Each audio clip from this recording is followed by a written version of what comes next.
नमस्कार, मी पंजाब डक. आज आहे 2 जुलै 2026. शेतकऱ्याला एक अंदाज देणार आहे. राज्यामध्ये काही शेतकऱ्याच्या आणखीन पेरणी नाही झाल्या, त्या शेतकऱ्यासाठी आनंदाची बातमी.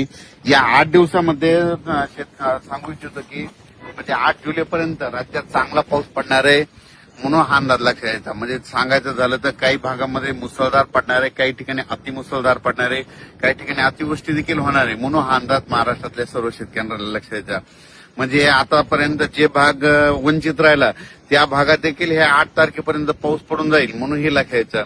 मग राज्यात जास्त अतिमुसळधार पाऊस कुठं पडणार आहे तर तुम्हाला सांगू इच्छितो, सर्वात जास्त पडणार आहे मुंबई, पुणे, नाशिक, नंदुरबार जिल्हा, धुळे जिल्हा, जळगाव जिल्हा, अहिल्यानगर, त्याच्यानंतर शिर्डी, राहता, अकोले, संगमनेर, ओझर, गणपती ते पट्टा, म्हणजे धरण क्षेत्राच्या कॅचमेंट एरियामध्ये.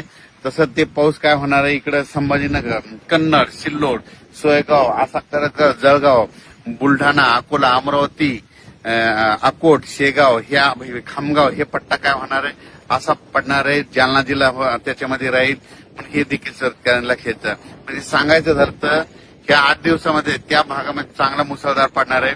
पण उर्वरित राज्यात देखील म्हणजे काही जिल्हे आहेत, म्हणजे सातारा जिल्हा, सांगली जिल्हा, सोलापूर जिल्हा, पुणे जिल्ह्याचा पश्चिम भाग, त्याच्यानंतर इकडं धाराशिव जिल्हा, लातूर जिल्हा, बीड जिल्हा, नांदेड जिल्हा, परभणी जिल्हा, हिंगोली जिल्हा, यवतमाळ जिल्हा, वाशिम, त्याच्यानंतर वर्धा, नागपूर, भंडारा, गोंदिया, चंद्रपूर, यवतमाळ, या सगळीकडे मग काय होणार आहे, ह्या 8 दिवसामध्ये पाऊस पडणार. काही ठिकाणी जोराचा पडणार, ओढे नाले पडणार, कुठं रिमझिम पडणार, काही ठिकाणी सततधार राहणार, म्हणून हे लक्षात यायचं. आम्ही देखील पेरणी केल्याच्या नंतर बघा सारखा दररोजच पाऊस आहे आणि आमचं सोयाबीन आता उगून निघलं.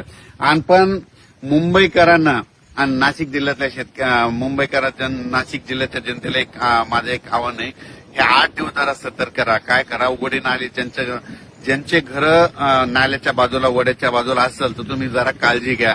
पाऊस जर चालू असला, सारखा जर 3 तास पाऊस चालू राहिला तर तुम्ही समजायचं बिलकुल पूर येणार आहे. म्हणून ती परिस्थिती राहता तुम्ही दक्ष राहा, कारण की मुंबईमध्ये खूप अतिमुसळधार पाऊस पडणार आहे. मुंबईपेक्षा जास्त नाशिकच्या म्हणजे दिंडोरी आणि इकडे गुजरातचा परिसर, नंदुरबार जिल्हा, धुळे जिल्हा, नाशिक, निपाड, ह्या येवला सगळीकडे जवळपास चांगला जोराचा पाऊस पडणार आहे. अहिल्यानगर पडणार आहे. ती पाऊस परत काय होईल, इकडं अहिल्यानगर करत इकडे कडाष्टी, बीडकर देखील येणार आहे, पाथर्डीकर पडणार आहे. तिकडे जर पडलं तर परत तिकडे एखाद्या दिवस त्या नदीला, पाथर्डीच्या तिकडल्या देखील पूर येऊ शकतो. म्हणून त्या पाथर्डीकडल्या शेतकऱ्यांनी लक्षात घ्यायचं, कारण की कमी वेळेत जास्त पाऊस पडला तर तुम्हाला सांगू इच्छितो पूर येण्याचं लक्षण कसं असतं. तर 1 घंटा जर पाऊस पडला सारखा की समजायचं नदीला थोडाफार पूर येणार आहे. पण पाऊस 2 घंटे पडला तर समजायचं आता धोक्याची पातळी होणार. आणि 3 तास सारखा सलग पाऊस पडला की 100% नदीला पूर येणार. हे गणित सगळ्या शेतकऱ्यांना लक्षात यायचं. म्हणजे 3 तास सारखा पडणं म्हणजे तुम्हाला सांगू इच्छितो 120 मिलीमीटर ते 140 मिलीमीटर पाऊस असतो, म्हणून हे लक्षात यायचं. मुंबईकरांना एक सांगितलं होतं मागच्या अंदाजामध्ये 20 जूनलाच म्हणलं होतं की मुंबईला म्हणजे 1 जुलै ते 11 जुलैच्या दरम्यान जवळपास 1100 ते 1200 मिलीमीटर त्या 8 दिवसामध्ये पाऊस होईल, म्हणून मागच्या अंदाजामध्ये सांगितलं होतं. आणि त्याच्यामध्ये ते मुंबईचं ते पाणी पिण्याचं ते धरण आहे ते देखील भरलं, म्हणून मुंबईकरांची ताण भागवणारं ते धरण भरलं.